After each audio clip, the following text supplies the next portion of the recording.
Welcome, everybody, to another episode of the PhinManiacs.com podcast. I am your host, Louis Sung, and with me, as always, is, wait a minute. Check that for a moment. My co-host, Chad Ronnebaum, is actually running a little bit late tonight, so it's going to be a while before he shows up, and I do believe we're going to get a call in from one Ron Caniff. Remember him from the old days of Unsquish the Fish. It's going to be nice to have him back on again with us, and hopefully he'll be able to pop in and chat with us. We'll see what happens there. So for right now, I'm on my own. I'm kind of doing a solo act, which I've kind of gotten used to already since I've been doing PhinManiacs daily for the past week or so. And as long as I'm here, let me just go ahead and say that if you want to give us feedback on that show, you can go ahead and tweet me or PhinManiacs at PhinManiacs, and or you could do it right here, right now, at the chat room on the YouTube link right here. And everything's already there for you. It should be there on Twitter for you to check out, or it's on PhinManiacs.com, which recently I just updated the front page for. I don't know if any of you noticed, actually, because I know it's been way overdue for me to actually update that front page. It's time consuming, I know, and that's why I've kind of been holding off on it, but now it's finally fixed. I went ahead and updated the front page. Everything is now shiny and fresh, so I'm going to try and do a better job of keeping up with all that, and so hopefully we'll be able to keep it so that this website doesn't keep falling behind as far as news stories go and design. I'm trying to work on that.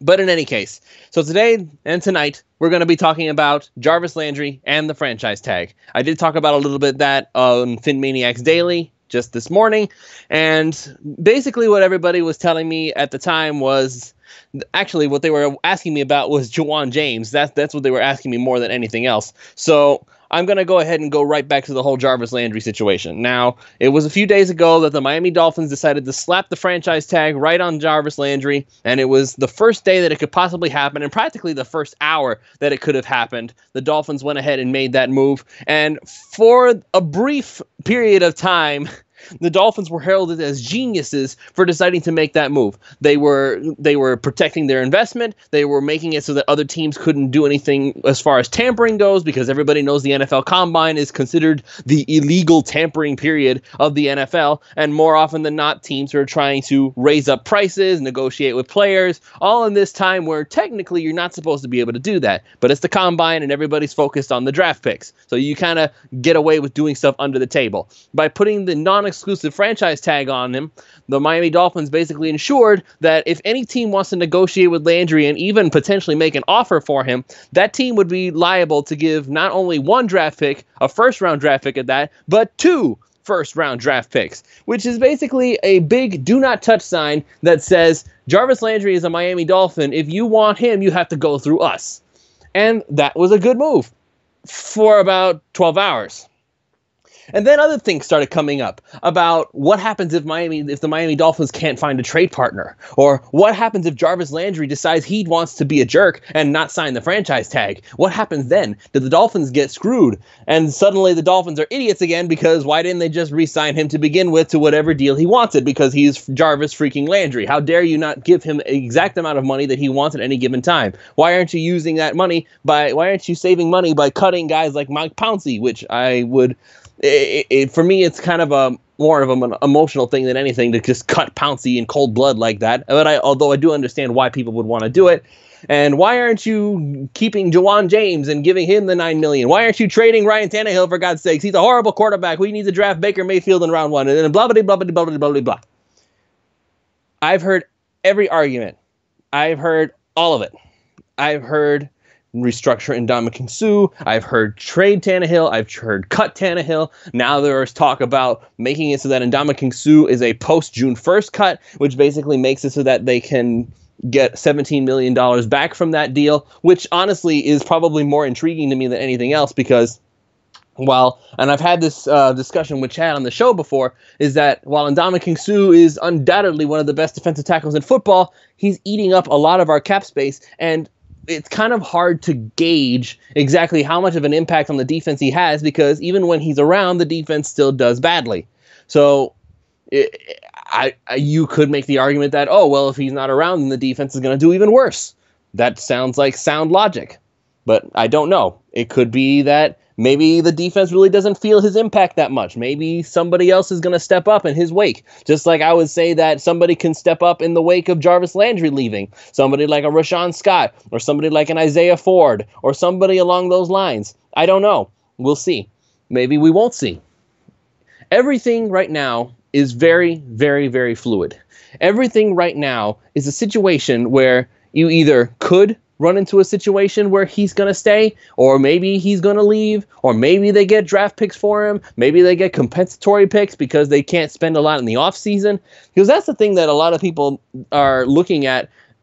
Every year, the Miami Dolphins are looked at as the big spending team, even though they actually have some of the least amount of cap space in the entire NFL. And the logic behind just restructuring deals comes from the annual jump in the salary cap that happens every single year, because the NFL is just that good at making money. And so because it's that good at making money, the salary cap keeps going up and up and up and up and up. It kind of makes you feel like that at some point, if teams are just going to keep spending and spending and spending like this, like, why even bother having a salary cap? I mean, if they have the money to spend for players, why not just go ahead and go for it? And you know what? Maybe that's something that we need to consider. It's like baseball, as far as I know, does not have a salary cap. Basketball does have a salary cap, but instead of just making it so that you can't go into the season above it, they just penalize you and find ways to fine the team for going over the salary cap, as far as I'm aware. They don't like make it so that you can't do anything as long as your team is over the salary cap. So maybe that's what the NFL needs to look into. There are a lot of teams out there who would be willing to look at things and say money is no object. A lot of players would be more than happy to have that kind of a situation, because then that means they can make even more money than they ever could before. And if anybody deserves it, it's these players who are literally risking their lives and their future on the field for us, just for our sole entertainment. It really is like a coliseum out there. So I'm sure that the Dolphins want to keep Jarvis Landry, but the problem is that it's at their price. They want to keep Jarvis Landry at their price. Their price and Jarvis's price do not coincide. And even if it's only by $1.5 or $2 million per year annually that they're separated on, that's still a situation where they're not budging, the agent isn't budging, and ultimately that leads to the fact that Jarvis Landry is probably not going to stick around. And a lot of people get upset because it's like, where do you get this idea that Jarvis Landry might be traded? The fact that there are reports everywhere that Jarvis Landry is likely to be traded, because it doesn't make sense. You have to think about it like this. Why would the Dolphins not be willing to pay him the $14.5 annually, but they'd be willing to pay him the $16 million for the 1 year of the franchise tag instead? We already know what Jarvis offers. We already know what he does and what he does best. We already know what he does worst. We know what he brings on the field as far as energy goes. We know what he brings on the field as far as attitude goes. For better or for worse, we know exactly who and what Jarvis Landry is. And if we're not willing to pay him $14.5 million annually, why would it make any sense at all to pay him $16 million on the franchise tag? It doesn't. And that's why they're looking at it as a means of saying we are going to find a way to trade Jarvis Landry. They were potentially looking to trade him last year to Baltimore, if we recall. They were looking to maybe get another draft pick out of it. And of course, I'm sure, I have no doubt, that if the Dolphins had made that trade, they would have said that the Dolphins got fleeced again. Because that's all the Dolphins front office ever does. The Dolphins front office can never do anything right. Every time the Dolphins make a move that isn't just drafting somebody or getting somebody at a really, really cheap price, the Dolphins are morons. Oh, I see somebody in the chat there. Hey, Otto. Okay, I see you. Otto Evans on Twitter. We talk a lot. We disagree on Tannehill a lot, but I'm glad to have you with us, man.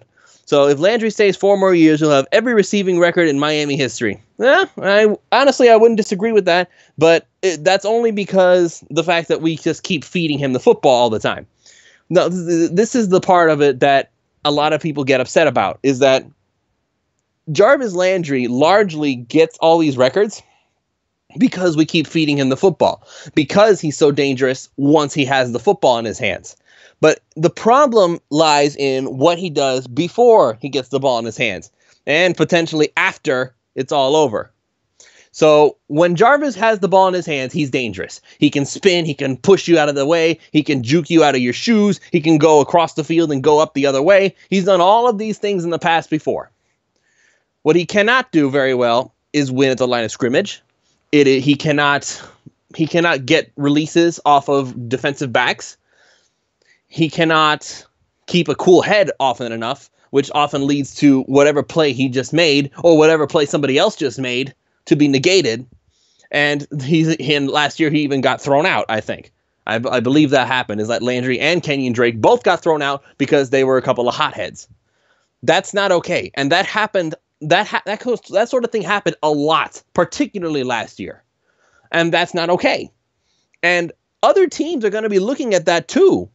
That's the other thing you have to consider, is that a lot of teams are going to look at the things that Jarvis does and think, do we really need to pay this guy franchise wide receiver money? Do we really want to pay this guy an amount of money that basically says we're going to pay him so much that he's going to be in the atmosphere of Julio Jones and AJ Green and all of these other superstar wide receivers? Jarvis is a superstar in Miami because we kept giving him the football. That's how he wound up getting more catches in his first 4 years than any wide receiver in history. It wasn't because he just was that great necessarily. It was because we kept giving him the football because that was who he was, all we could count on.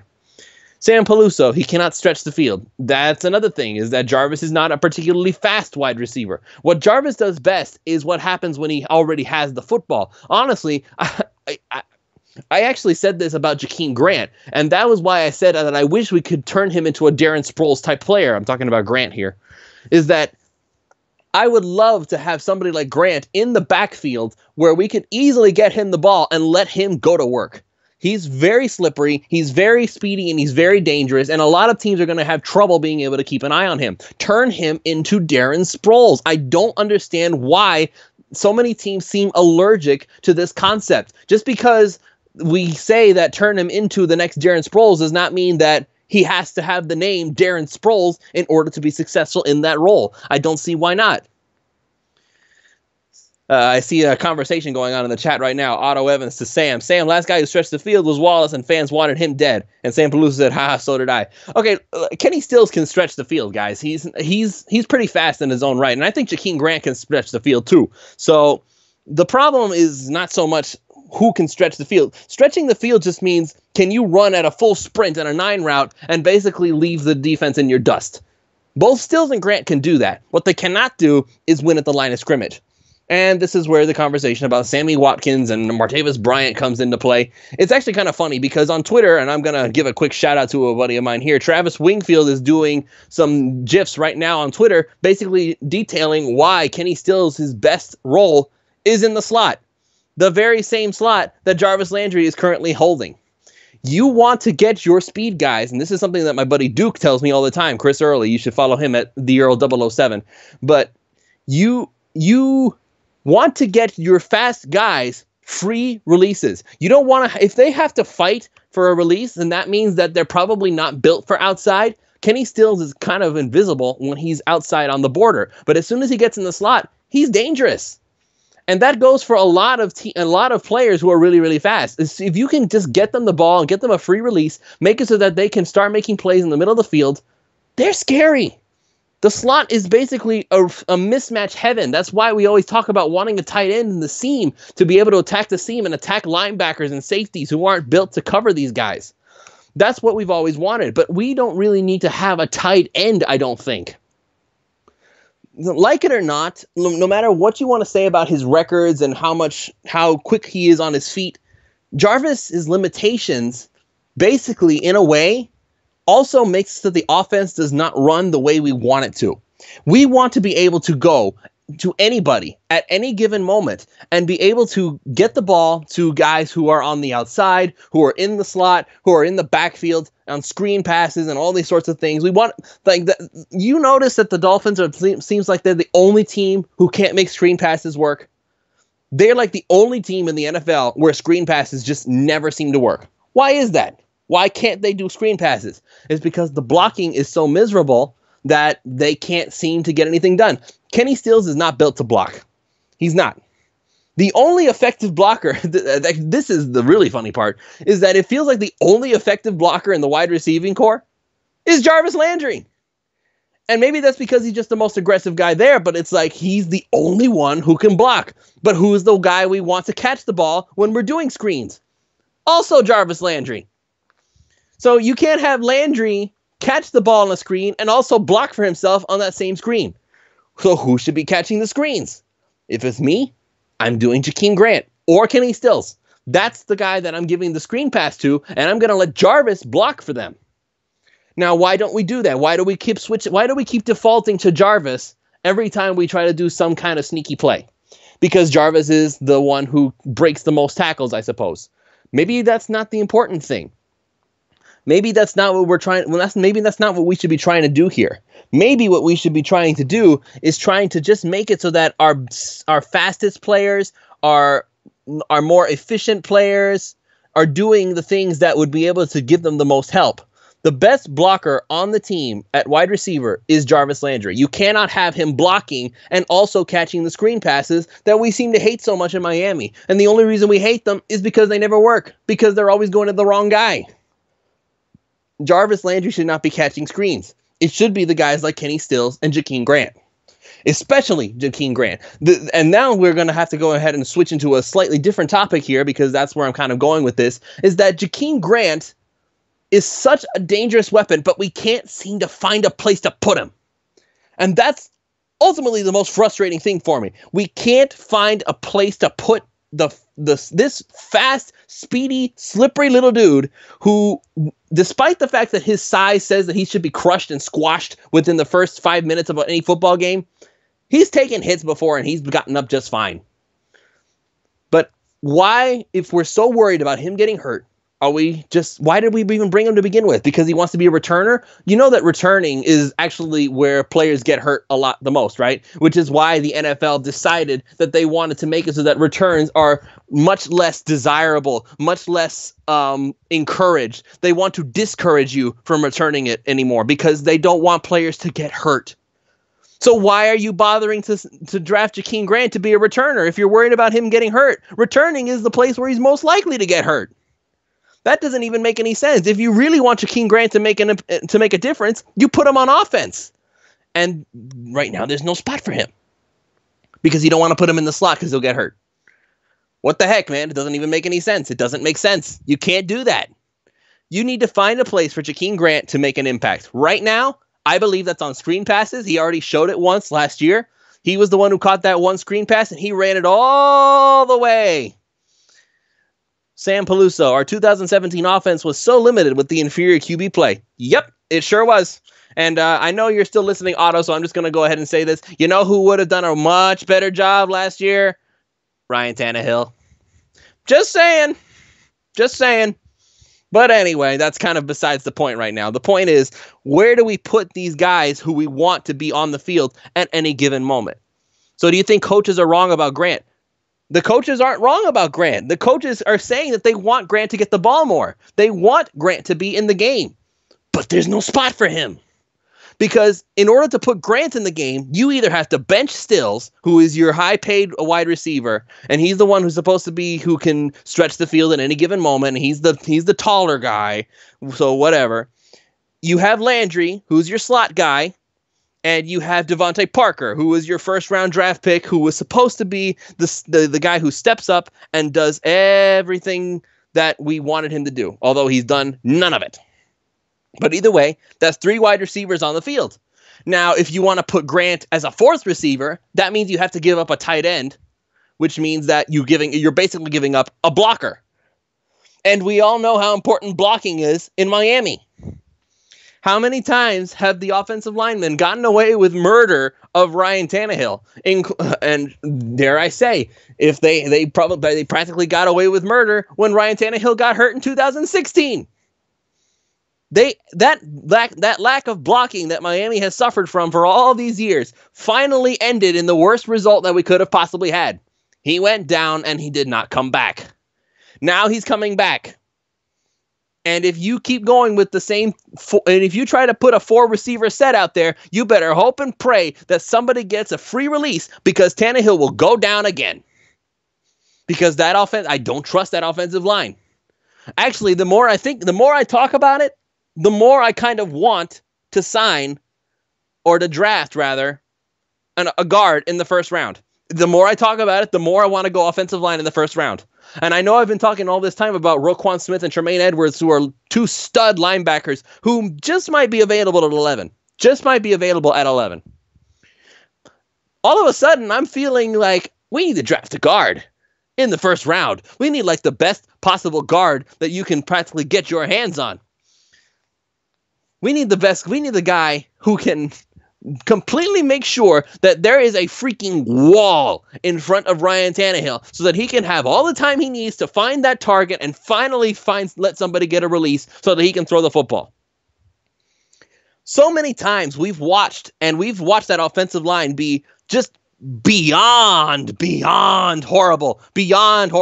We've suffered through Tyson Clabo. We've suffered through Bryant McKinney. We've suffered through Jason Fox. We've suffered through Dallas Thomas. We've suffered through so many just rotten players. And poor Ryan Tannehill, it's a miracle that it didn't take before 2016 to go and tear his knee up. And mind you, he technically only sprained it at first. That was the initial diagnosis, was that he sprained his knee, that he didn't actually tear it at first. That happened later. Just think about that for a second. Could you imagine if we finally put this Jonathan Martin, I know about that, Sam. I'm going to talk about that a little bit later. I will. Don't worry. I'll talk about it. But just imagine for a minute, if we finally put this whole offensive line thing to rest, if we finally made it so that we could get an offensive line that we can be proud of in Miami, could you imagine how efficient the offense would suddenly be? Because we're not watching for 2-second time and then squashed. You know, we talk a lot about Ryan Tannehill's lack of pocket presence. We all know full and well that half the time there's a lack of pocket for him to be present in. In order to have pocket presence, you need to have a pocket. Otto's trolling me right now. It's okay though, because Baker Mayfield's coming to Miami. Ha ha ha ha ha ha. Yeah, ha ha ha indeed. Let me tell you something, buddy. If Baker Mayfield comes to Miami, he's gonna feel the same squashing sensation that Ryan Tannehill has felt for the past 5 years. So, make of that what you will. I'm starting to, just talking right now by myself, I'm convincing myself that maybe the Dolphins should go for the offensive line first round. I'm starting to convince myself that we should go offensive line. Because right now, what we have is Laramie Tunsil, who is, I still believe that he can be a really good left tackle. I still believe that he can be somebody we can count on in the future. But right now, he's trying to get used to playing left tackle in the NFL. You remember, for his rookie year, he got bumped inside because Brandon Albert was still there. And so he basically had to get used to playing guard, learn how to play guard in the NFL after playing left tackle his whole collegiate career. And now after that, he's having to go back outside because Albert's gone. So he's a year behind in his left tackle development. Hopefully, this year, he'll finally be able to snap out of it and be the left tackle we all hoped he would be. And then you have at left guard, because we don't have a good one. We don't have a good one. We don't even have a decent one. I was hoping that according to the film that we saw, that Ted Larson would actually be a fairly decent left guard. I wasn't even looking for a good left guard. I was just looking for a decent one. Didn't happen. He was awful. And I ate a lot of crow on that one. Believe you me, I ate a lot of crow on that one. A lot of people questioned my reputation on that one. And you know what? They were right to do so. Then you have a center, Mike Pouncey. Yep, Mike Pouncey. Everybody's mad at Mike Pouncey right now because he's not a very good center right now. So Mike Pouncey is going to be making, I believe, if we tried to cut Mike Pouncey, we would wind up saving about $8 million. That's my guess right off the bat, not actually knowing what the certain amount of money is. Actually, let me go ahead and do that right now since I'm still waiting for my co-host to show up. I'm sure you're out there somewhere, Chad. I'll be there. I'll be with you. You'll be here in a minute. I'm sure I will.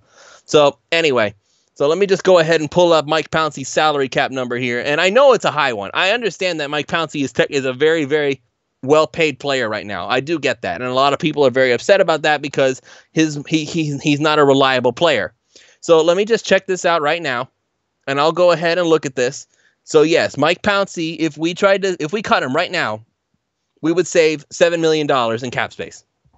And I'm well aware we need cap space. I do. I'm well aware of it, especially with the franchise tag on Jarvis Landry right now, which, again, is a $16 million franchise tag, and that's why I believe he will eventually be traded. So Mike Pouncey is not very good. Hopefully what will happen is that by getting an opportunity to practice more, I'm hoping that what's going to happen is that now that he's played a full 16 games, something he hasn't done in years, up until 2017, I'm hoping that they will up the ante on his overall practice time. And that's something that is very important. You need to be able to have an offensive line that is used to playing with each other, that is used to working with each other, that is able to be one with each other, if that makes any sense at all. Why do you think the New England Patriots always have one of the better offensive lines in football? I very rarely ever see any of those guys get hurt. I very rarely see any of those New England guys get hurt. And those that do, it's kind of strange because it really doesn't matter who's there. They somehow manage to find time for Tom Brady to throw the football. And even when he does eventually wind up getting into a little bit of trouble, that's when Brady starts to get a little trigger happy. I'm sure everybody saw it, right? It wasn't that long ago. I think it was, what year was it? Was it 2014 that everybody was questioning was Tom Brady's time in the NFL finally coming to an end? The first 4 games of 2014, I believe it was, that was the year. Everybody was questioning whether Tom Brady had finally fallen to father time. Was his time over? And no, the reality was just that the offensive line had crashed and burned. And after those first 4 games, somebody said, hey, wake up and get me my protection back. And as soon as that happened, Tom Brady was, quote unquote, back. The problem was that Tom Brady had never left. The offensive line failed him. But the narrative is always more fun when it's talking about the quarterback. So that's how it worked. So imagine, if you will, a Miami Dolphins team that has an offensive line that knows how to work together and doesn't wind up getting hurt just 2 games into the season. Wouldn't that be something awesome? Wouldn't that be something amazing? So I don't know about Mike Pouncey right now. All I know for sure is that for now, he's in the Dolphins' plans. Maybe they restructure him. Maybe they convince him to take a pay cut. I seriously doubt that second part. But if he can just play back a little bit, even just a little bit closer to what we wanted out of him, like a Pro Bowl ever. I'm not saying he'll ever be a Pro Bowler again, but at least get closer to that area. Then the Miami Dolphins could have something there. And they took their O-line coach out of retirement, says Sam Peluso. Yeah, Dante Scarnecchia. Tom Brady called him up and said, you need to get your butt back here. I'm getting killed. And you know what? As soon as he showed up, boom, everything was fixed. So that man is a genius. I wish we could get somebody like that. Who knows? Maybe Jeremiah Washburn is the answer. I would like to believe that he can do something with this offensive line because he's a very, very respected coach in this league, and a lot of teams wanted him, and the Dolphins, having had experience with him in the past, actually managed to get their hands on him. So maybe Jeremiah Washburn will get something going here. And as long as he's not smoking crack, that's already an upgrade. So we'll see on that front. So then at right guard, now we have to go right back down the line again. Right guard, we have potentially Jesse Davis.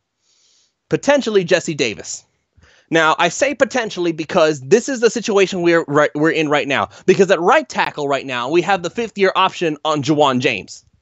Right now, we have the 5th-year option on Juwan James, which basically gives the Dolphins a $9 million hit. I believe it's $9 million. Yes, it is. Actually, according to Over the Cap, it's $9,341,000. Right now, that's his 5th-year option. If they rescind it, that means Juwan James will become a free agent, and the Dolphins save $9 million or so dollars. And the reason this is relevant at all is because Jesse Davis can play either right guard or right tackle. As of now, Jermon Bushrod is not on this team. As of right now, Jermon Bushrod is a free agent, and he is looking for a team that is interested. He wants to keep playing, but he's looking for a team that is interested in his services. Interested means that Miami is not. Miami is not interested. And if Miami is not interested, then that means that there's a right guard hole. And if Jesse Davis fills that hole, then that would mean that if they decide to cut Juwan James for the sake of salary cap space, then that means that there's another hole at right tackle. So whether Jesse Davis goes in right guard or right tackle, there's still going to be a hole there. There's still going to be a hole there. So that means that both guard positions, once again, are wide open. And that's not a good thing. And mind you, Mike Pouncey is not that terrific right now. And neither is Laramie Tunsil. We're hoping Tunsil wakes up. We're hoping Tunsil gets back to being that superstar left tackle that we thought we were getting in the draft at a bargain the couple of years back. But that's hopefully. I'm wanting to be hopeful. I really do. I'm trying to maintain a positive attitude. And I do believe the team's future is bright because of the core they are building. But we need to fix these problems. We hear all the time about how games are won in the trenches. How games only matter if you can somehow find a way to fix it so that you are winning in the trenches. Teams that don't win in the trenches, they fail. Plain and simple. Miami hasn't won in the trenches for years. In fact, they've lost so much ground in the trenches that year after year after year, they are considered as having one of the worst offensive lines in football. And mind you, last year, they actually didn't have the worst offensive line in football. And even still, we were calling them out for being terrible. Because we could see it. What does that mean? That just means that a lot more teams are having offensive line struggles nowadays. It's not just Miami. Not that makes us feel any better. It's like, oh, well, I guess since we're the only team not suffering, it's okay. Nope. Not okay. Not okay. So I'm going to take a quick break here to just mention that once again, if you do want to call in, you can always call in at 954-376-5704. I'm always willing to have people come on and talk with me or us. I'm still waiting for my buddy Chad. I'm sure he's going to show up at some point. And you know what? Even if he doesn't, I still love you, brother. And I'm going to be waiting for you next week if you don't just show up. But that's all right. So anyway, like I said, if you want to call in and talk with me, you can do it so at 954-376-5704. I'll be willing to put you on with me and we can talk about things together. So anyway, the offensive line is key in 2018. It really is. And I think just by talking right now, I have convinced myself that the Dolphins need to go offensive line in the first round. And you know what? Maybe they should go offensive line in the second round too, so they can fill both guard spots. Now, I know that there are some guys out there who are available in free agency.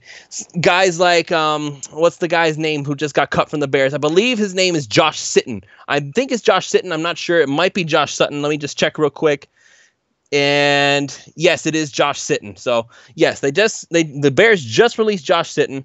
And so you have a situation where you have to make it so that, oh, wait, was it the Packers or the Bears? I thought it was the Bears that released Josh Sitton. Okay, well, I could be wrong. I don't know. The last thing I see is that the last thing I saw was that it was the Bears, but maybe I'm wrong on that. But in any case, I think it's the Bears. So Josh Sitton is a possibility. Andrew Norwell is a free agent, and he is also considered one of the best guards on the market. But again, something about being the best is that you get a lot of money. And Miami doesn't have a lot of money. And now we run into the same situation again. Are we going to pay Jarvis Landry or not? Are we going to pay Juwan James or not? Are we going to pay any of these guys or not? You could potentially make a lot of money back the Bears for 2 years. Thank you, Sam. I thought so because I looked at his profile and the last thing I saw was the Packers again. I'm like, okay, so he never changed his profile picture, I guess, because he's still identifying with Packer Nation. So I guess he never acknowledged that time with the Bears then. So I don't even know if he's any good yet. I'll have to ask my buddy Tom Shannon on that one because he's more closely associated with the Bears than I am. So we'll have to take a look on that. But in any case, we're right back to the whole salary cap situation. Miami is currently, I believe, with the franchise tag on Jarvis Landry, they're about $10 million over the salary cap. They're $10 million over the salary cap. Where are you going to get that money? Obviously, you start by cutting Julius Thomas. Everybody knows they're going to do that. It was officially made. It was officially reported a couple days ago that they are going to cut Julius Thomas, as if anybody didn't see that coming. They are going to move on from Lawrence Timmons. We already knew that was coming too. Lawrence Timmons is basically a slightly better version of Kiko Alonso. He is a run stopper. He is not built for coverage, and to expect him to be so is a foolish idea. We learned that the hard way. That's why we need another linebacker. See, this team does have a lot of holes. I'm willing to admit that.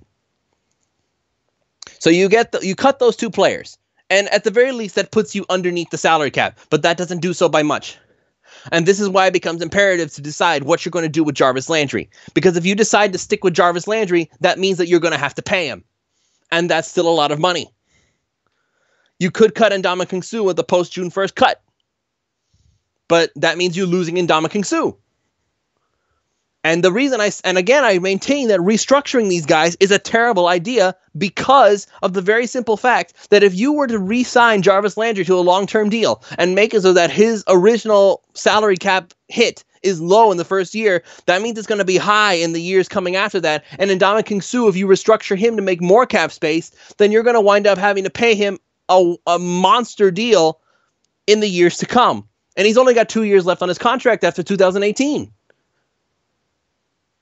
But you have to pay the piper. The Miami Dolphins have found ways to make it so that they can delay paying the piper for as long as physically possible, and now it is coming back to bite them. It is coming back to bite them. And this is something that I feel like we have to talk about now, because since I brought it up, a lot of these bad decisions were made before the arrival of Adam Gase. Because recall, Ndamukong Suh was brought in when Joe Philbin was around. Gase showed up after Suh. So paying him that monster deal was done after the arrival of Adam Gase. Ndamukong Suh is a asset/liability that Adam Gase inherited from Philbin. And there are a lot of other players on the team right now that are currently dealing with that situation as well, that maybe he doesn't necessarily want that badly. Jarvis Landry does a lot for this team and a lot for this offense. But the way that Gase wants to do things, and the way that I believe he wants to do things, Jarvis, I don't think he has what he wants. So I don't know what they're going to do with him. I know for a fact that Gase wants Tannehill. He's made it clear abundantly that everybody who criticizes Tannehill is out of their minds. And while I don't think it's fair to say that you can't criticize Tannehill, I would say that people have been criticizing him way too much. The only thing that I feel is mediocre about Tannehill is his stats and his win-loss record. And even on the stats, I'm kind of pushing it. His win-loss record, though, that's the only thing I can't argue with, because, no, he doesn't have a great win-loss record. But that's when I say that neither does Matthew Stafford. In fact, Matthew Stafford's win-loss percentage is even lower than Tannehill's. But everybody loves him. So that's the only argument I can come up with there. And if that's not okay, then that's not okay.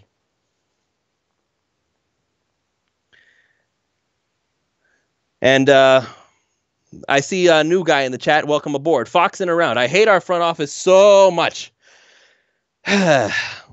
Well, my friend, let me put it to you this way. I will readily admit that as far as free agency goes and as far as contracts go, no, the front office has made very, very, very bad decisions. I will readily admit that. The front office has made terrible contract decisions. But I will also say that ever since Gase came in, I have to keep saying this over and over again because I feel like this is getting missed by a lot of people because of the rage towards Mike Tannenbaum. A lot of people are missing that ever since Tannenbaum and Greer and Gase, those three people came together, our drafting has gone up immensely. It has done so much better ever since those three got together. Already, we have 9 solid players in just 2 drafts. In just 2 drafts, the Dolphins have brought in 9 solid players through the draft. I don't think that Gase was able to make. I don't think that Philbin was able to bring in 9 solid players in 4 years. They brought in Jarvis Landry, they brought in Jawan James, and Jay Ajayi, and Tony Lippett. That's 4. After that, nobody comes to mind other than Ryan Tannehill himself. I see Corey McKee in the chat saying, "Did I miss Davis' visit yet?" No, I didn't. We didn't miss that yet, my friend. Welcome aboard. So I guess I'll go ahead and talk about that now, since I've pretty much gone as far as I can go as far as the salary cap and the franchise tag. Right, just a quick recap. The Dolphins have to make a decision on that. I do think they are going to trade him, simply because I don't think that they're going to be willing to pay $16 million for 1 year when they weren't willing to pay $14 million for 4 years. That's just my line of thinking. And a lot of reports are coming out that it would be a shocker if Landry was not traded. So that's where all that comes from. People are mad at me for saying, like, where are you getting this idea that Landry's going to be traded? I'm getting that idea that Landry's going to be traded simply because all these reports are saying he's going to be traded. And that would seem to be the thing that makes the most sense. Now, hopefully we can get more than a third rounder for him. Or at the very least, we can get 2 third rounders for him. I would be okay with. Just get something good if we're going to let Jarvis Landry walk. That's the whole point, I believed, of putting the franchise tag on him. Now I'll go ahead and talk about the Vontae Davis visit. Now, the question becomes, why is Vontae Davis visiting at all? I'm going to go ahead and look it up, but I am pretty sure that it was said that Vontae Davis was not going to take any more visits after visiting the first 4 teams that he actually visited. And I cannot remember exactly what those teams were, but I believe that one of them was he visited the Browns, he visited the Bills, he visited the Raiders, and he visited the 49ers, I believe. And that was the 4 teams that he had visited. And then it was reported, I don't remember if it was Adam Schefter or Ian Rappaport that said it, but he was done taking free agent visits. He was done. He was going to choose between those 4 teams where he wanted to land. But now all of a sudden it comes out that Vontae Davis is coming to Miami to visit. Why? Why put it out there that you're done taking visits and you're going to pick between those 4 teams and then suddenly come to Miami? Is this a favor for an agent? Is this to drive his price up? Because we all know that Miami has had this reputation for being used by other players to drive up their own price range. Maybe that's what's happening here. Because right now, again, this comes right back to the same situation we're in before. We don't have cap space. What is Vontae Davis going to demand on the open market that we would have to pay him just so he can compete? It's not like we would have to. We're not going to hand him the starting job on a silver platter. A lot of people would feel like, oh, this is Vontae Davis, we got to just give him the starting job. If anybody deserves it, it's him. No, it's not going to work that way. And I firmly believe that at this point in time, especially with all the injuries that Vontae Davis has gone through, Vontae Davis is going to have to fight with Xavier Howard and Cordray Tankersley and Tony Lippett, who is also coming off injury, for that starting job.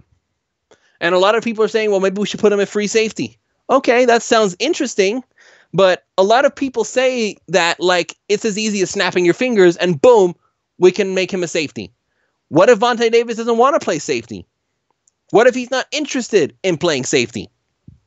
What if Vontae Davis comes in and says, I'm only going to come if I get to play cornerback?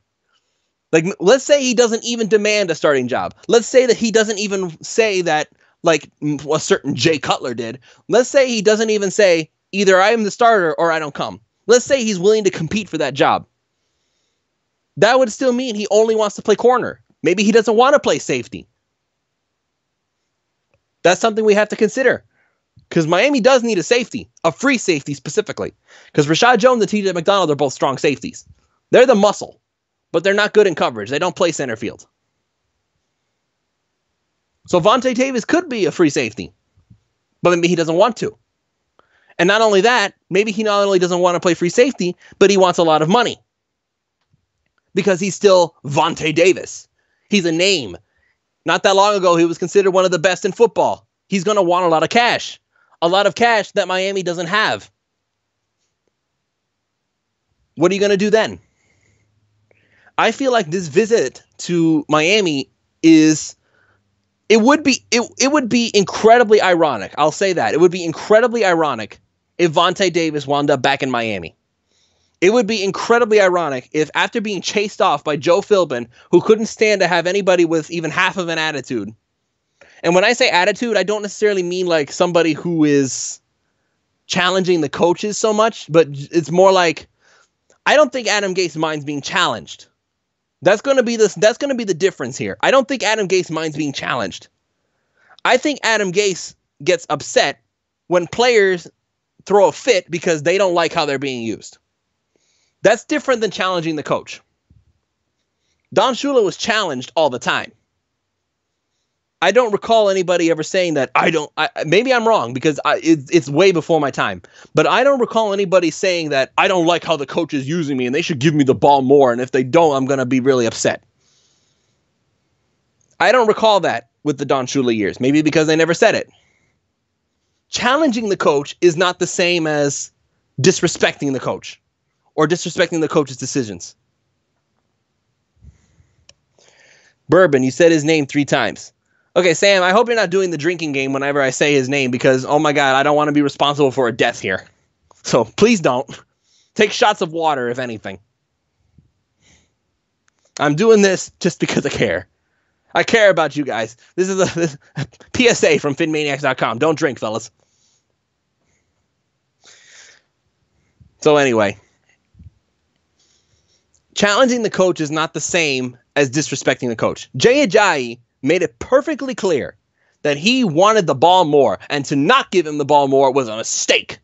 That he should be getting the ball like 30 times a game, no matter what.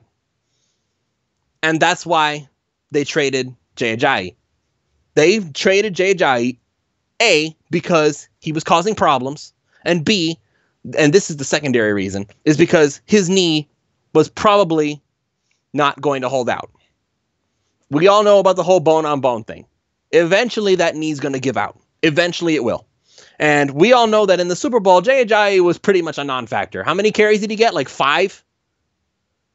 Like that. The workhorse for that game was LeGarrette Blount. But you know who wasn't complaining the whole time? Jay Ajayi. He didn't seem to care. He didn't care. He was on the Super Bowl. Why would he care? He didn't care because he was winning. This is a man who can't handle losing. But unlike somebody who said that a long time ago, like Jason Taylor, remember, he said that he hates losing more than he likes winning. But instead of complaining about it and throwing a fit and challenging the coach and basically saying it was his fault, Jason Taylor drove himself to be better. Jay Ajayi whined. Corey McKee says Drake is the better back. I wouldn't say I don't know if he's the better running back, period. Like, if it comes to carrying the football, Jay Ajayi has something that Drake doesn't have, and that's just brute strength. Kenny Drake is more agile. Kenny Drake may be faster, and Kenny Drake is certainly a better fit for Gase's offense. But if you ask me who I want at 3rd and 1, I'm probably going to say Ajayi. They're 2 different running backs. And I still want some bruiser to come in and play the secondary back. Now, whether that's Chris Ivory or C.J. Anderson or somebody like that, I don't know. I don't even know if C.J. Anderson counts as a bruiser back to begin with. But I want Kenyon Drake on the field because Kenyon Drake is a mismatch maker. So, it's a tricky situation there. We do need another running back. Maybe Sonoris Perry can do something. I don't know. We haven't given him much of a chance. It was like when you had Jay Ajayi and Kenyon Drake and Damian Williams, Sonoris Perry was kind of an afterthought. And we do still have Devion Smith, who's also on the roster. We don't know if these guys can do anything. We haven't given them the chance. See, this is the other thing, the other thing that I've mentioned already, is that we have a lot of players on the team who are just watching and waiting for an opportunity to play. We are watching and waiting. Let me put it to you this way. If we had somebody who was a proven starter at right guard and left guard, do you think Jesse Davis would have gotten a chance to show himself off?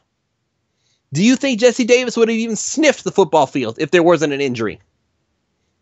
And I'm going to tell you the answer is no. If Jesse Davis would not have even gotten a chance if it hadn't been for the fact that Our offensive line was already garbage. So at that point, there was nothing to lose. So Jesse Davis got to show off that, hey, he's got more to offer than we thought he did. And now he's probably going to be one of our projected starters next year. Whether it's at right guard or right tackle yet, we don't know yet. But he got the opportunity and he took advantage of it. How many players on this team right now are just waiting for that chance to say, look at me, I can do better than the other guy. You just have to let me show you. Because a lot of times what happens is that when you have a proven starter, you don't let the guy behind him uproot that. How long did it take for Rashard Matthews to finally get on that football field and say, listen to me, I can do this? And then by the time we saw that he could, it was already too late. He was already on his way to Tennessee, and now he's doing a pretty decent job with Marcus Mariota as his quarterback. He's not a world beater by any means, but he's a fairly good weapon. How many players have we lost a chance to look at? Jakeem Grant again. Corey McKee says in the chat, yes, Jakeem Grant. That's the craziest thing, is that we know exactly what Jakeem Grant can do. I keep hearing a rumor. This is Foxing around on the chat. I keep hearing a rumor of a cut or a trade that'll shock the fan base. Any insight? I have no insight on that, my friend. I do not. I am not. Believe me, if I had a source, I would be somebody who would tell you guys right away that I'm hearing so-and-so and I'm hearing so-and-so. And you know what? Let's be perfectly honest. If I did say that, would you believe me? If I did say that, would you believe me? You would probably say no. You would probably say no. I think that Lewis is lying and he's trying to act like some of those really cool guys who act like they have sources. But you know what, guys?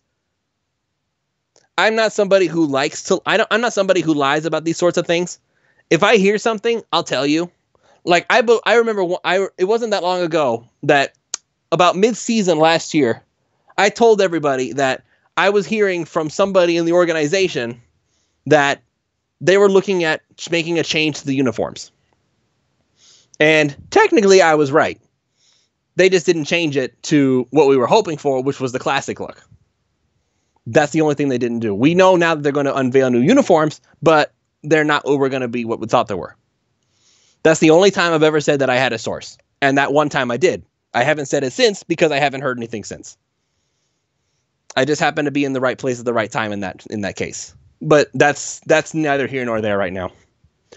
A cut and a trade, if anything, the cut that sounds to me like it would be shocking, it would either have to be Ndamukong Suh, because I don't know how many people actually believe that Suh is going to get cut for any reason, or it would be Ryan Tannehill being traded.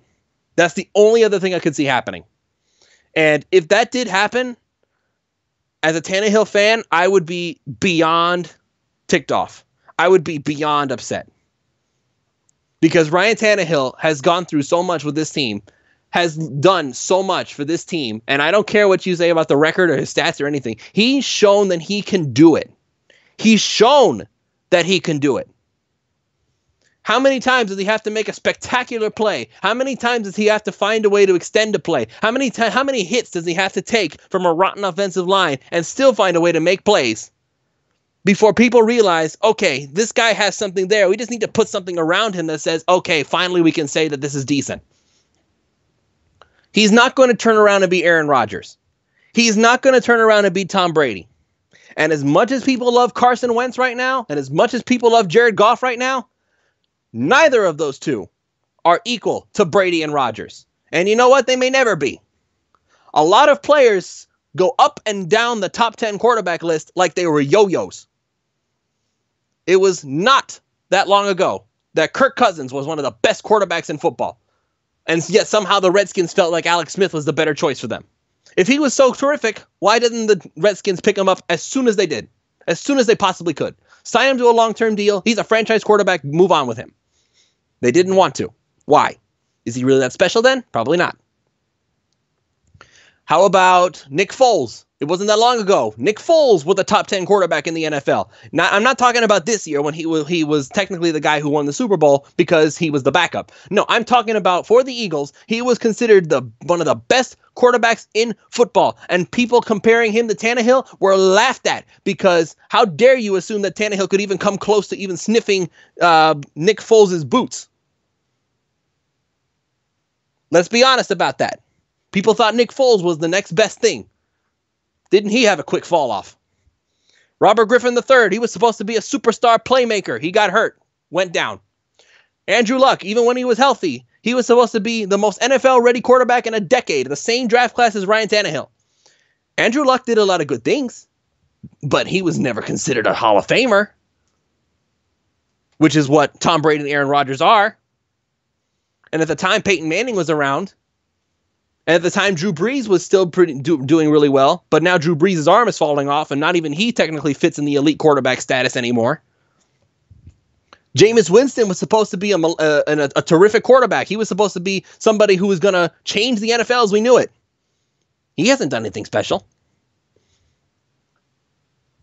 Marcus Mariota, he was actually the worst of the two, according to the draft scouts. And it turns out Mariota is actually the better of them.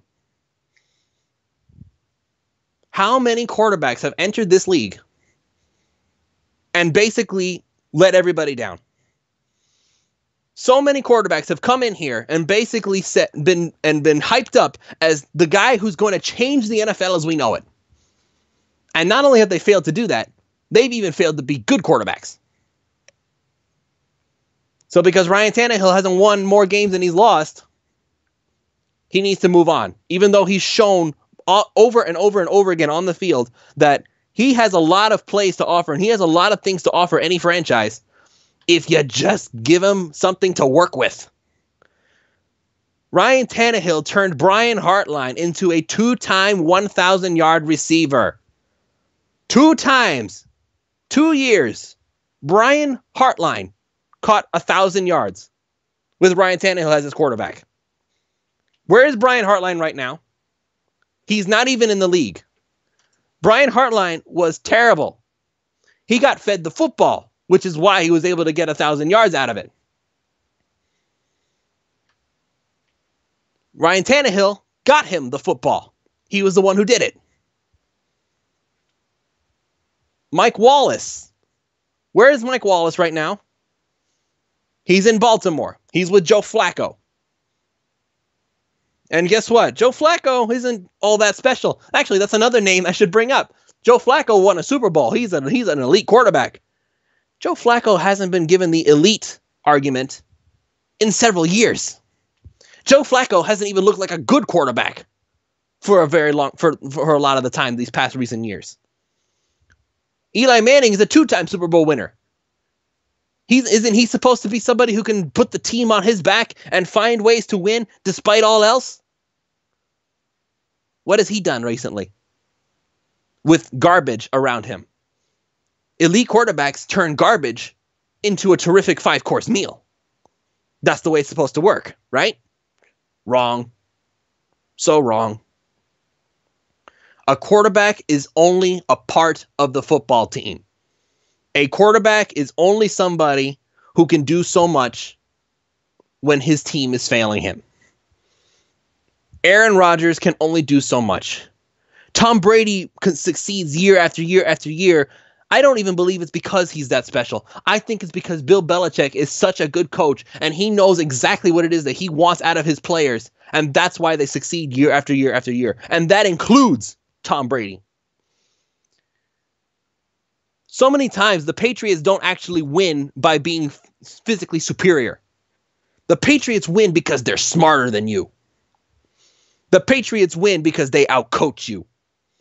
The Patriots win because they know exactly what's wrong with your team and exploit it to the fullest. That's not physical superiority. That's just being smarter than you. That's Bill Belichick. That's their coaching staff. And you could even argue it's half because of their cheating if you really wanted to. But the fact is that they've been successful year after year after year, and nobody has even gotten close to stopping them.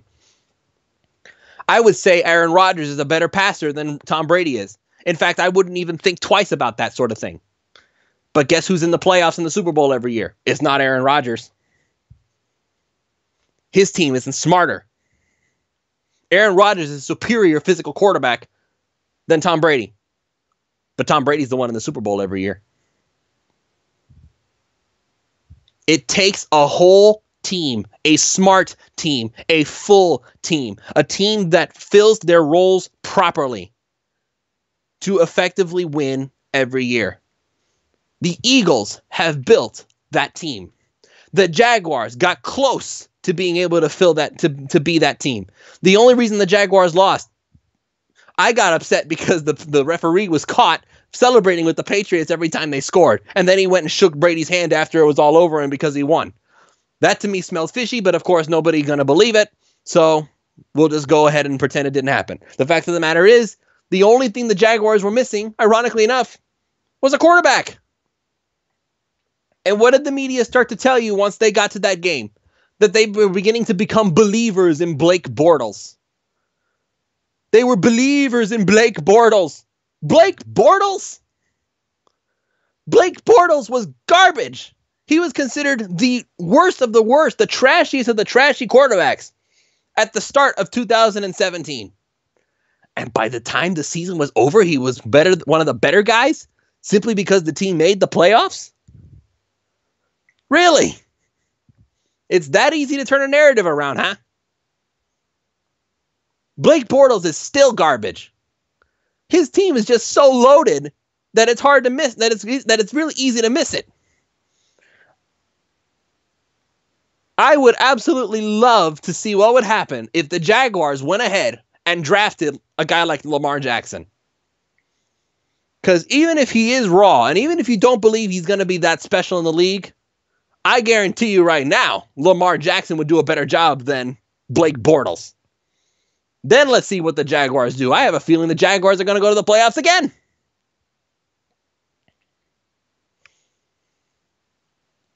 Build your team. Build your core. Find ways to make your team so that everybody is filling their role the way they are supposed to.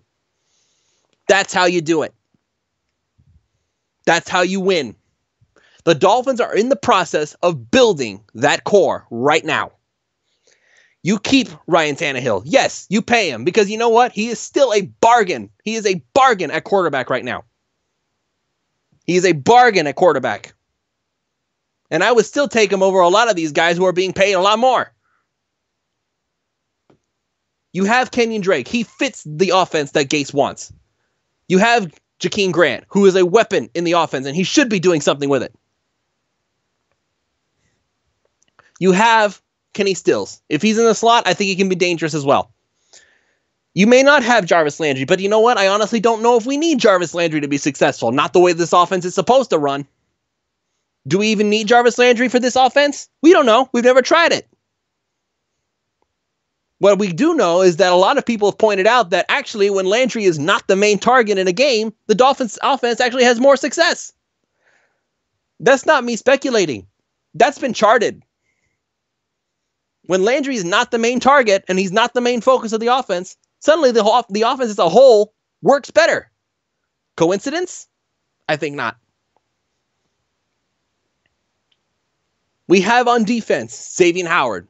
He's developing and he's doing very well. Cordray Tankersley, he could be doing very well. He did pretty decent when he was thrust into the starting role he didn't expect he was going to be getting. Tony Lippett was on the upswing before he wound up getting hurt. Now he's coming back. We have Raekwon McMillan, who was a second-round draft pick, and we were hoping we got big things from him. And he's still very young. He's very young. He's very young, and I think he can still be going up. ACLs don't mean as much as they used to, folks. They just don't. Medicine has improved. A lot of people are expecting Tannehill's mobility to just go down with a ship. I don't think so. I think he just needs to get, I think after all the time that he spent healing, he hasn't tried to rush back since that initial rehab. I think he's going to be just fine as far as mobility. But the thing is that we don't want him to be running all over the place. Tannehill was a quarterback who could run. He was not a running quarterback. That's what we want. And that's what I think we're going to get. We are building a core, and after this draft, I think we will have a much better core than we had before. It takes time to build a winner. Adam Gase is currently in the process of building a winner from the ground up. And it's going to take time to do that because he's still dealing with the mistakes of the past. And he's dealing with some mistakes of the present too. The Kiko Alonso thing was a mistake, we think. I think Kiko does well in the middle, but that's just me. That's where he should be, and that's why it was a mistake to put him outside in coverage, because that's where he gets exposed. If he's in the middle, I think he does just fine. Andre Branch, that might have also been a mistake. And I'm pretty sure the Dolphins will move on from him next season. That's going to be one mistake removed. Ndamukong Suh, I won't say he was necessarily a mistake, because we thought at the time that Dolphins were pretty close. But he's taking up a lot of salary cap, and he limits what we can do. As soon as he's gone, we can move forward more. And I'm sure by that time, there will be somebody else that we can look at to maybe change the roster forever.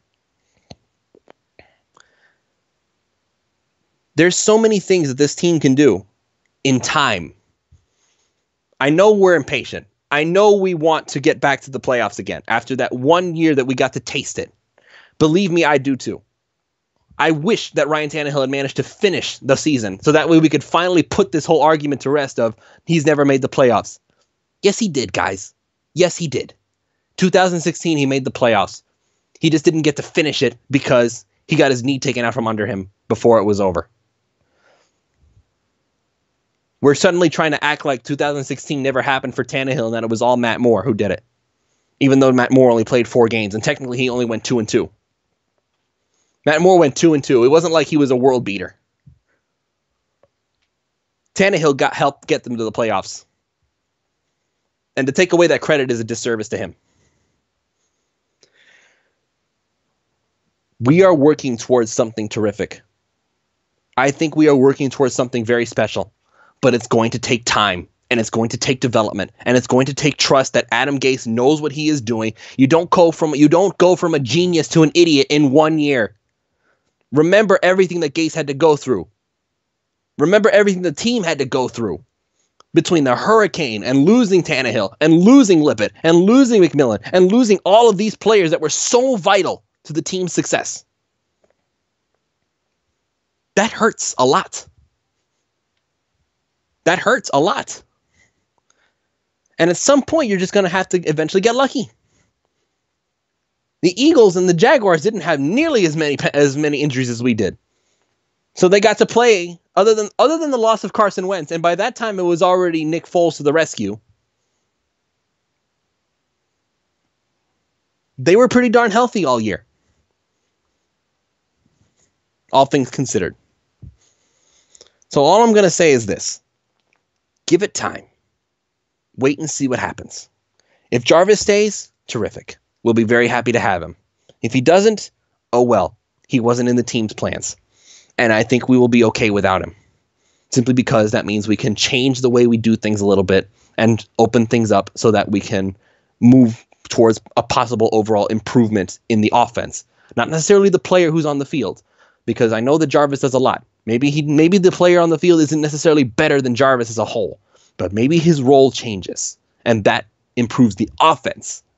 Not the player, the offense as a whole, because what's important is the offense running on full cylinders, not who's on the field at any given moment. And I saw one guy, and I saw in the comments, Corey McKee basically saying, "Are we pursuing Graham?" I personally don't believe we will be.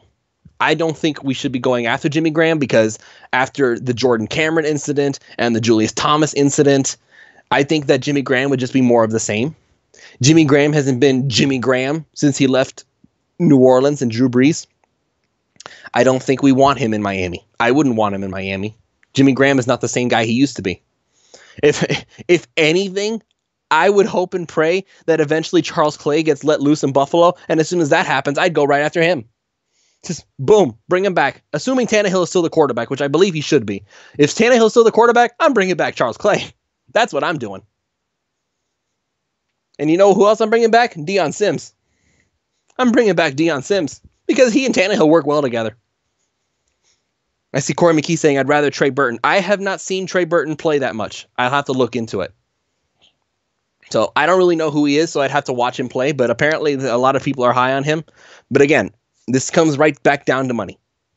This all comes down to money. We need to see what the Dolphins are going to do with the salary cap before we can start looking at what the Dolphins can do in free agency. Because until they have that cap space, all of this is moot. We need to know what's going to happen with Jarvis first. And then we need to know who the Dolphins are going to get rid of first, besides who we already know for sure. We already know for sure that Thomas and Timmons are gone, but that's not enough. That's not enough. And we know that. So we need to see who else is going to be going, because depending on who else goes, that's going to change how the Dolphins run the offseason and the draft. And we'll see how that goes. So, guys, it's already been about an hour and 15 minutes. I still don't have anybody in here with me, so I'm just going to go ahead and... oh, wait, hang on. What's this? I actually have something going on here with Ron Caniff on my phone. I don't know if that means he's coming in or not, but I'm just going to go ahead and give off the phone to my director to listen to the message. So I'm going to go ahead and keep talking to you guys. So anyway, so Ryan Tannehill should be the quarterback going forward. Jarvis Landry is somebody who I would like to have, but I don't think we need. And the whole Vontae Davis situation, well, that's something else entirely. That just comes back down to money. And until we take care of the whole money situation, all of this discussion about visits and anything like that, it's not important. It's not important. We can look at the draft if we want to, because that's cheap labor. I'm sorry. He thinks you're done. Oh, no. Tell him. No. Listen, let him know I'm on here. Okay, hang on a second, folks. I'm going to go ahead. Since we're already live here, I'm just going to go ahead and respond to my friend Ron here and tell him to just come on the show, man. And here I am. I'm still live with PhinManiacs, and I'm still waiting for somebody to come on and talk to me. I've been talking for about an hour. So, Mr. Caniff, if you want to go ahead and come on with us, feel free, my brother, because I would love to have somebody on calling me. So call in, Skype in, don't care. Come and talk to me. We have about 15 minutes, half an hour left. So go ahead and hop on. So anyway, while we wait for my good friend Mr. Caniff to come in and join us, any more questions right now? I see. Let me check this chat here real quick. Honestly, I'm lost with the Dolphins so far, but I feel they have a good plan in place. That's the way I feel too about it, Corey. That's the way I feel about it too. This is what I've been saying all along, is that right now the Miami Dolphins are building a core that the team can build. They can build on this. Again, I'll go through the list one more time. Xavier Howard and Cordray Tankersley and Tony Lippett at corner. That takes care of the big three at corner. Bobby McCain is starting to come in as a slot cornerback. I don't think he'll be demanding much money because he's only just now started to wake up. Raekwon McMillan at linebacker. We need a couple more. So we need to make sure that works in. All right, we finally got our boy here. So let's go ahead and have that call.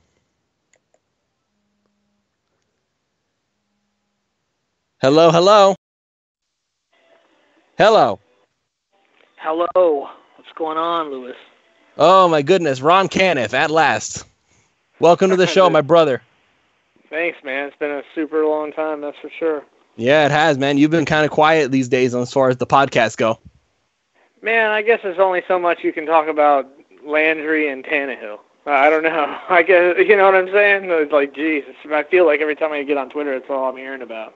Well, as long as you're here, though, let's go ahead and hear your thoughts on the topic. I've been talking about it for the past hour or so. So let's hear your thoughts on Jarvis Landry. I can't figure out whether they franchise tagged him because they know they're just trying to send a signal to him. Look, you're going to be a Miami Dolphin this year, or they franchise tagged him as some kind of other ploy to either get him to negotiate, or if they would really consider releasing the tag and letting him go. I'm not really sure what their intention is. And what would you say if, the reports are right now is that it's pretty much a shocker if he's not traded. So let's assume that it's because he's going to be traded. That would surprise me. I think the Dolphins really want to keep him. So I don't feel like they're going to trade him. That's just my opinion, but I felt like that Landry's going to be a Dolphin in 2018 from the beginning. So until he's not, I'm just going to go with that. You kind of cut off in the middle of your talk there, buddy. Oh, sorry. I don't know why. I've just felt like Landry's going to be a Dolphin in 2018. So I'm just going to continue to roll with that belief. Okay, and how about Ryan Tannehill? Should the Dolphins draft Baker Mayfield at 11? I don't know. I mean, I'm fine with drafting a quarterback in the first round, but I really feel like Tannehill's going to be our man. But, man, we've seen the Patriots draft quarterbacks high and then ship them off, so I'm fine if they want to do it. I think they have a guy. Even round one, not round one, true, but because I had Brady. I mean, I love Tannehill, but he ain't Brady. No, he's not. So, yeah, not round one, but they've gone, up to round two, once or twice now? I believe Garoppolo was a round two, but that's fine. And what about Ryan Mallett? Was he round two? I can't remember. I don't recall, but either I can check that. Let me check that real quick. Let me just go ahead and look that up real quick. Ryan Mallett. Let's see. What was Ryan Mallett for the Patriots? Was he their first rounder? Just look it up on his Wikipedia. There's nothing wrong. He's a third rounder. Tannehill. He was a third round. Okay, there's nothing wrong with giving Tannehill competition, making him realize that, hey, we like you, Tannehill, but you're really going to have to show us something, or you could be gone in a year. There's nothing wrong with that. That just makes everybody better. So I'm fine with them drafting a quarterback in the first round, because this way, if Tannehill doesn't work out, or let's say even the knee doesn't work out, then we've got a guy that maybe we could groom to be our quarterback. I think it'd probably be a smart move. I mean, Tannehill's good. I like him, but we got the knee issue, and he's not Tom Brady. I mean, many are not, but I don't see anything wrong with them drafting a quarterback in the first round. I'm fine with it, and and those who follow me on Twitter know I love Tannehill. That's not an anti-Tannehill stance. I'm just fine with the move. Oh, I know, man. I know you're not an anti-Tannehill person, but I think the problem for me, just personally, and now I'm gonna let my emotions do the talking. Now I'm gonna, as if I hadn't been already. But anyway, my problem is that drafting a quarterback first round sends a message to the fan base, and it really doesn't matter what the fan base thinks, because I know Gase doesn't care, but it's darn annoying to me. It's darn annoying to me to have a bunch of people screaming at the top of their lungs that, rookie quarterback, time to get Tannehill out of here. And that's going to happen. It will. Yeah, I mean, no matter what they do, fan base is going to say this, that, or the other. Oh, I know that. It's just annoying as all get out. That's my only issue with it. Yeah, it's like, and we're part of the fan base, so we have our opinions too. But what about you? If they draft what's this guy's name that everybody wants again? Baker Mayfield. I want to say Baker Mayfield. Isn't it really the reason that people want him is because he said supposedly he wanted to be in Miami? I mean, I didn't even hear this guy's name hardly until that moment. Something about him and Kenny Stills being buddies or something, and that's kind of what led to that. Yeah, and I remember how Johnny Manziel texted the offensive coordinator, the quarterback's coach of Cleveland, and said, man, he really wants to be here, man. And then they drafted him. Yeah, how'd that work out? Pretty awful. Yeah, exactly. So I'm not saying Baker Mayfield's Johnny Manziel, that's for sure. Johnny Manziel never belonged in the NFL, if you ask me. But yeah, I'm fine. Let him draft a first-round quarterback, or let him draft a linebacker. There's a couple good linebackers that could go right there. I'd be fine with that. I'm so tired of this linebacker situation. How many years have we been struggling? Forever. With this linebacker situation, it feels like half a decade now of just really bad linebacker play. You know me, man. I've been screaming at the top of my lungs, even in direct violation of what Channing Crowder told us when he was on the show one time, is that he believed Channing came on and basically told us that the two most important defensive units are defensive line and cornerbacks. And I basically told him, Channing, you're wrong. It's the linebackers. What's the common denominator to all good defenses is the linebackers. There's really not a bad play they could make. We could use another really good cornerback. We could use a safety. We could use linebacker. We know that. We could use another defensive end, because you can never have enough of really good ones. We could use a wide receiver, especially if Landry goes. Right? We could use a tight end. I don't know if there's really a tight end that you would pick in that spot, but not in the first round. No. Maybe you wouldn't go running back there. That'd probably be one position you'd question. But we probably need a tackle, because Juwan James, $10 million. I remember I said week 3. Before he was even injured, and people laughed at me when I said Juwan James will not be a Dolphin in 2018. He's not going to be. It's a $10 million savings. He's going to be gone. They need that money. And Here's people the story. They will find a replacement for him. He may not be as good, but for $10 million savings, he's gone. I think more people are upset over the fact that they're keeping Pouncey and letting James go, when they feel like that James should be the one staying and Pouncey should be hitting the road. It's $10 million savings, as opposed to a $7 million savings. And I know that Pouncey is hurt a lot, but when Pouncey's at his game, when you take both those guys at their best, please, it's not even close. That's not even a competition. Pouncey at his best versus James at his best. That's part of the reason why Pouncey stays and James goes. And it's not like James is not prone to injury, too. I mean, he was injured most of last year. And he's been injured before, too. Yeah, exactly. I think it's the chronic hip thing. The word chronic is a very bad word for fan bases, and I understand why. I mean, maybe they both need to go, but that might be... I mean, you can't replace them both probably at this point. So you gotta pick one, and I understand why they're doing it, but it's only maybe because they're just doing what I said they do the first month of last season. Since they're doing what I said they do, I got to go with it. Right. If you got rid of both, you would basically be having only Laramie Tunsil and Jesse Davis left on the offensive line, and that's just not going to fly. Hey, are you surprised at all about the Lawrence Timmons thing? Do you think it's performance-based, or do you think it's all the crap that we went through before the season even started? I actually talked about this earlier. I am not at all surprised by Lawrence Timmons, and I basically knew for a fact that Timmons and Thomas were both gone. Like, even before it was officially reported, I knew they were gone. There wasn't a question in the world about Thomas. I mean, that isn't even that was like anybody could figure that one out. But the Timmons one, I won't say it surprised me, but I didn't know. I wasn't like for sure, like, oh, he's gone. I didn't feel that way. I'm sure many fans did, but I didn't feel that way. No. Here's the reason I knew Timmons was gone. I really don't think it has so much to do with what happened before the season than a lot of people think it is. But I really don't think it has much to do with that whole drama. I think it has completely to do with the fact that A, he wore down as the season went on, and B, again, he was exposed in coverage, just like Kiko Alonso was.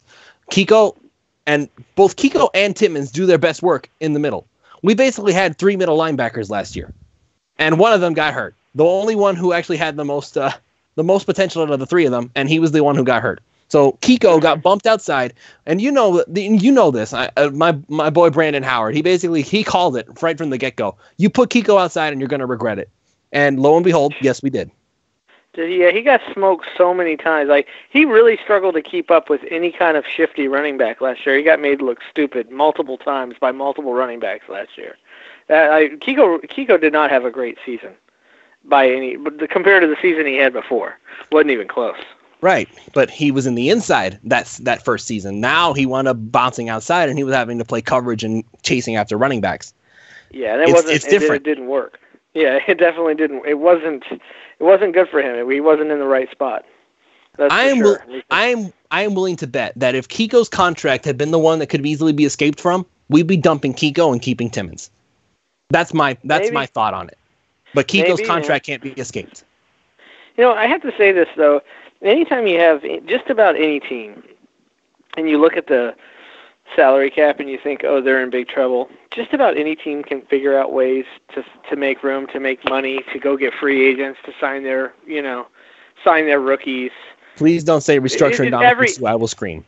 Every team, no, because haven't we already done that once? Yep. Yeah, we've already punished ourselves that way before. Yeah, I never looked at that as a way to save money. I know I tweeted out several things last year about halfway through the season about good ways to save quite a bit of money. Cutting James was definitely one. I remember cutting Timmons, Thomas, of course, some other stuff I recall. But I never thought about restructuring Sue. That's one that never came to mind because we had just done it. So not that I know the rules intimately like a GM does, but I kind of figured we'd kicked the can down the road once before, and we really weren't going to be able to do it again. Maybe restructuring Tannehill. If you do that, then you're stuck with, you're stuck with Tannehill too. Yeah, that might mean keeping him long term, and we're so unsure about that. I guess that's not really an option either. Well, I'm not unsure, but that's besides the point. Yeah. But we'll We'll see how that goes. I wouldn't mind us. I think it would be exciting if we drafted a quarterback in the first round. I think it would just make it exciting. Not Twitter. It'll make Twitter a nightmare and make me want to not be on it. But it'll make the season exciting. Yeah, maybe. All I know is that if we draft a quarterback round 1, I know what I'm going to wind up writing about for the next 3 months. Yeah, that's gonna be it. We haven't even gotten to free agency yet. What happened to the days of us talking about free agency until free agency and then talking about the draft? How did we all of a sudden get into draft mode in like December? Because we have no money. but we always make money. It's not. Yeah, but last year we actually had money. I just saw an article that we're going to have Vontae Davis in for a visit. Yeah, that was the other thing. Like, I was actually about to ask you, like, what do you think of Vontae Davis visiting? I think that it doesn't really matter because, again, we have no money. Yeah, nothing, but we're making money, so it's not. You keep saying that, man. I'm telling you, there's going to be that's only if Landry doesn't stay. That are not expected. The money thing is only the money thing is only going to be okay if Landry doesn't stay. That's what I think. They're going to re-sign Landry. You watch. Okay, man. They're going to sign him to a long-term deal. You watch. All right, we'll see. That's my opinion. In any case, well, I know you came in late, man, but I'm kind of getting fried, so maybe next week. I don't know. Maybe. Cool. But we're not. So when did we move the show to Friday nights? What's up with the Friday nights now? The Friday nights is only because that oftentimes because remember we were having on draft prospects and that was the day that they could come on. So. Okay, that makes sense. Yeah, we're still waiting on Devin Butler, but I was told that until his pro day is finished, he doesn't want to do any more interviews. So I can understand that. No, that's cool. That's cool. So in any case, but before we do sign off, and I kind of didn't want to be alone to address this, and I'm sorry to put you on the spot just as you came in the show, but before we bring the show to a close, we do have to talk about it at least briefly. Okay. The Jonathan Martin debacle today. Yeah, I saw the article. I didn't get to read the details. If you have read it, could you kind of briefly hit me up on with what happened? I guess, did he threaten someone with a gun, perhaps? Was that what that happened? Tell me what you know. What I just said. I think he says apparently maybe threatened someone with a gun or something. I really, like I said, I saw the article. I didn't get a chance to read it. It was just a couple hours ago that I saw it. All right. So here's the basic lowdown on what happened. Jonathan Martin posted on his Instagram, which is a private account, by the way, and this is the caption that was put, is that when bully victims and cowards are bullied, basically it says that you have two options. You can either commit suicide or you can get revenge. And the picture is with a shotgun on his bed and 18 shells all scattered around. And his old high school, the post itself also tags Richie Incognito, Mike Pouncey, two other players that he used to play with as well, and also his old high school, which is actually what closed down because of the post. The high school shut down because of that post, and he was taken into custody today. Wow. Okay. Yeah, I didn't know how deep it went on all that. Yeah. So basically, he was either saying he was going to commit suicide or he was going to get revenge on Mike Pouncey and Richie Incognito and those other two. So it really revenge on himself, man. He's the one that just was never mentally capable of being an NFL player. He has no one to blame but himself there. Man, I hope he gets. I hope he gets the help he needs, because this was something that somebody actually said this, and I'm kind of inclined to agree with it. Most people looked at the whole Bullygate situation as white versus black bullying, but the issue was not that; it was his mental health. We know for a fact that Jonathan Martin has struggled with depression and suicide attempts all throughout his whole life, including in high school. Yeah, even well before he was with the Dolphins. Right. So, everybody looked at this coming from the completely wrong angle. They punished Incognito because he was the bully, but punishing Incognito did not take care of Martin's health issues. Nope. Now we're in the situation where we're at right now. It was actually Corey McKee is in the chat, and he's basically saying that the Martin issue could bring a lot of nonsense to Pouncey. I would hope that's not the case. I would really like to believe that we're not going to bring back Bullygate all over again just because of this one incident today. And the fact that it happened now of all times when the entire United States is on edge about guns. Now you bring this up? I think the only thing it's going to bring back the fact that we know that one of those guys is now still in the NFL, a Pro Bowl guard for another team, and the other is having mental breakdowns, taking pictures of guns and threatening his school. So we really know what. Well, he didn't threaten. He didn't officially. He didn't make an actual threat to his school. He never said, "I'm going to shoot the school." He never said that. Yeah, but obviously we know what his intentions or excuse me, his thoughts were. We can assume. We don't know for sure. Maybe he'll come up with an argument. Maybe he'll come up with an explanation is that I'm trying to prove a point about how bully victims feel or something like that. Mm-hmm. So we'll see what happens there. And that's pretty much all I have to say on the whole Jonathan Martin matter. Hopefully it'll all go away. I really would just love for this whole thing to go away. I hope he gets the help he needs, but please stop trying to bring the Dolphins down with you. Please, for the love of God. Yeah, I agree, man. I mean, I just think that we all now know for sure, if we didn't think so, that Jonathan Martin just wasn't cut out for the NFL. And, you know, maybe there was some things that happened in the locker room that shouldn't have happened, but it was probably the same things that happened in a lot of locker rooms, and Jonathan Martin just wasn't mentally capable of handling it. It's like the way he talked. Yeah, it was. We'll probably never know, man. We'll probably never know. I don't know. I think we know. I gotta be honest with you. At this point, I kind of think we know.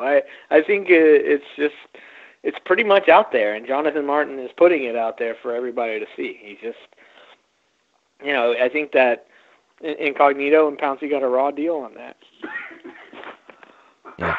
In any case, it's hopefully it'll just be over very soon. So, in any case, thanks, Ron, for coming on, for talking for just a little bit. Can I call on you next week by any chance, good sir? Like, what days are you even available, man? I'm usually available most days, except Friday's usually not a good day for me. So Thursdays. Got stuff going on with the family on Friday. So if we went back to Thursdays, you would be okay. Yeah, I'd be able to get on a lot more then. Okay, we're gonna try and see if we can move things back to Thursday. All right, sounds good, man. All right, so in any case, thank you so much for joining me, Ron, and for everybody in the chat. So Corey McKee foxing around, and Otto Evans and Sam Peluso, thank you so much for joining us for this show. It was interesting to pretty much talk by myself for about an hour or so. So it's not something I want to do in the future, but it was an interesting experience. So again, this will all be available on iTunes, Stitcher, and SoundCloud. So, and of course, you can always rewatch it here on YouTube, and I'm going to be tweeting all that stuff out. Once again, thank you, Ron, for joining me. And Chad, wherever you are, my brother, I hope you're doing all right. I'm going to check on you now. So thank you all so much for joining us, and we will see you all next time for another episode of the PhinManiacs.com podcast. Good night.